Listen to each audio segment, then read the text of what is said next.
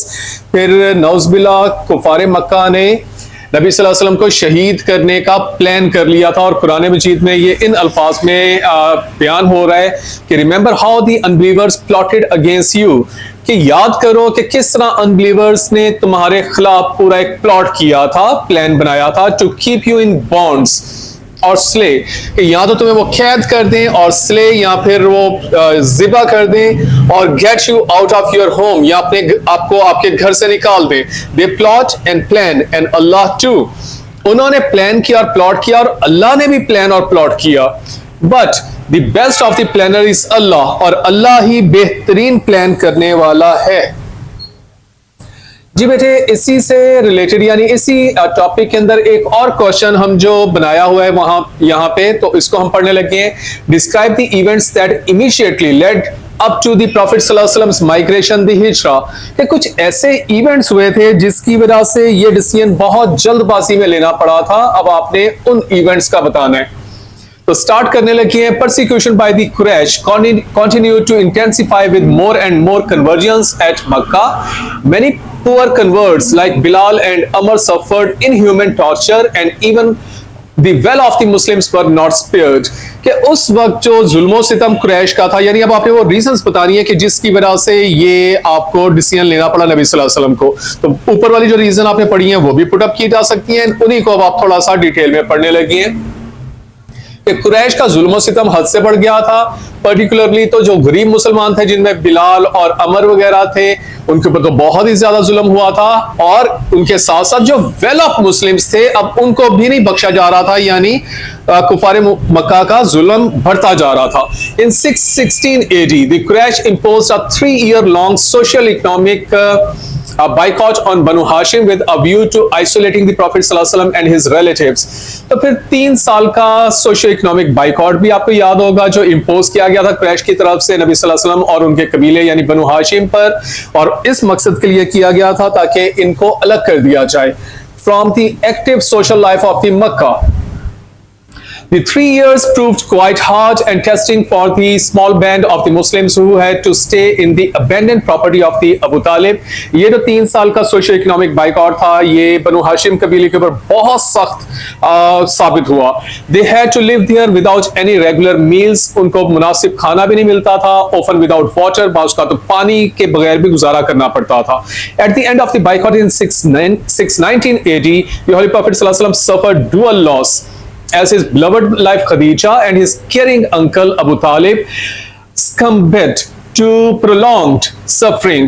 तो एक वो बहुत सख्त किस्म का ये जो इसकी वजह से खुराक की कमी की वजह से हजरत खदीजा और हजरत अबू तालिब की सेहत बिगड़ गई हुई थी, उनकी डेथ हो गई।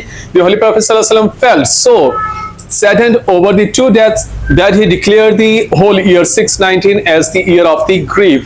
तो ये इतना ज्यादा सख्त था, नबी सल्लल्लाहु अलैहि वसल्लम इतने ज्यादा गमगीन हो गए थे कि इस साल को आमुल हुज़न या ईयर ऑफ ग्रीफ का नाम दिया। तो बेटे आप वो रीजंस बता रहे हैं, पहली रीजन आपने वो परसिक्यूशंस की बताई, दूसरी आपने वो सोशियो इकोनॉमिक बाइकआउट की बताई। अब आप और आगे चलने लगी हैं। After Abu Talib's death, the Holy Prophet sallallahu alaihi wasallam had lost the tribal sport jiwar, so vital for continuing his mission in the tribal society of the Makkah। He really felt unprotected as Abu Lahab, his more powerful uncle, was least willing to extend jiwar to him। फिर हजरत अबू तालिब की death के साथ ही जो protection उनकी वजह से मिली हुई थी नबी सल्लल्लाहु अलैहि वसल्लम को एकदम खत्म हो गई। एंड उसके बाद कबीले के सरदार अबू लहब बने जो कि मोर पावरफुल लीडर थे, लेकिन उन्होंने जो थी अपनी प्रोटेक्शन नबी सल्लल्लाहु अलैहि वसल्लम को देने से इनकार कर दिया, और ये उस वक्त के लिहाज से बहुत खतरनाक था। So this is another reason कि प्रोटेक्शन खत्म हो गई थी। Consequently, the spread of the Islam came to the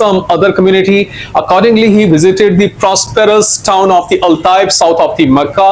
The town was inhabited by the clan of the Banu Thaqif, a rival tribe of the Quraysh. They, however, proved to be more obstinate